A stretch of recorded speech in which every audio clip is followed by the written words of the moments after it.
how's it going, guys? Welcome back to the 11th video in this series, Mad About Python. And in this video, we'll be seeing a small application you can do with your slider buttons.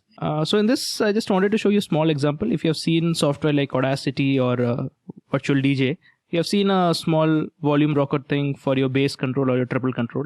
We are not going to make something like that, but we'll just try to replicate a small DJ console type of thing using only the vertical slider, obviously. So we just use the same thing, vertical slider here you have used in your previous video. So this is your vertical slider 1 as your variable. You're using the scale. I'm giving some value like from 0 to 300 and the orientation is vertical. So using the gridding system, you'll just give it 0 row and column 0. I'll just copy this and make 5 copies. I think 5 should be fine. Great. Now let's give some space if you're not able to understand. So there are 5 vertical sliders now. I'm just going to change the names here because later for label I need different names. So I'll just name this 2. This will be a vertical slider 3. This will be 3. And this will be a vertical slider 4. Easy. This will be 5. And so you have 5 sliders with the orientation vertical. So once you have done that, we'll need a function. So we'll go ahead and make a function def. We need the slider values, right? So give it value. And value, after that, we need 5 labels also here. So we go vertical label equals label. You want this inside your root.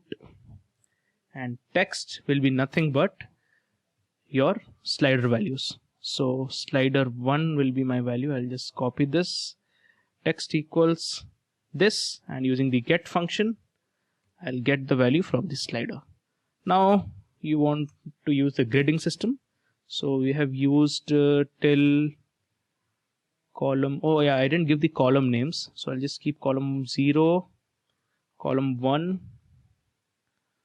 Column 2. You want this side by side, so it's up to you. If you want to design in some other way, you can give the values here, but I'll just keep it column 3 and then column 4. So I have my 5 sliders side by side. Since this is 4, we have to give vertical label as 5. So you'll give row 0, column 5.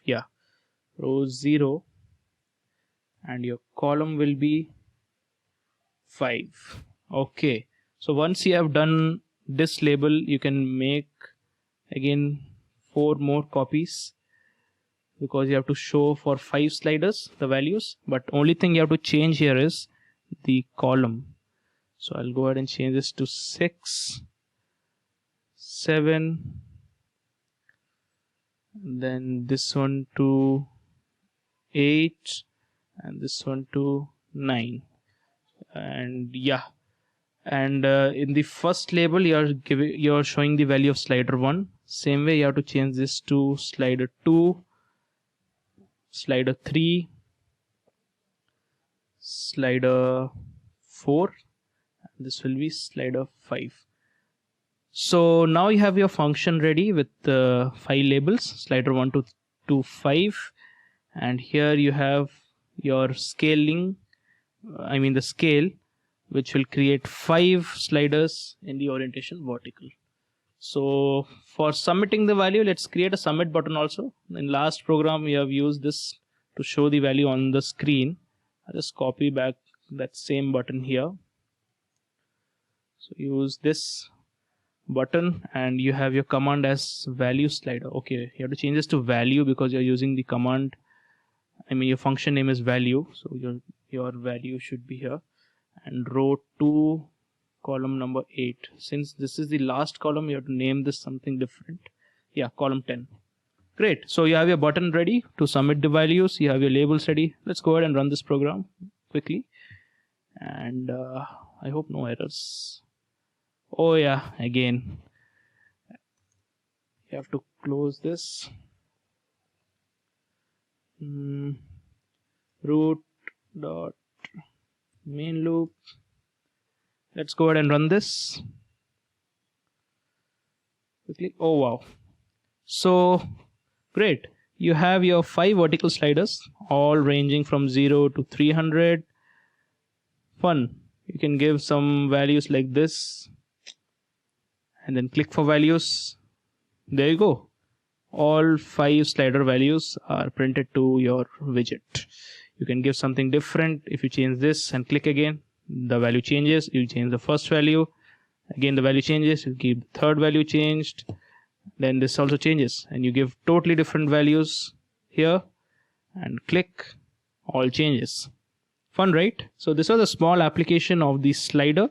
Feel free to use your own techniques like gridding, giving colors to these sliders using foreground, background.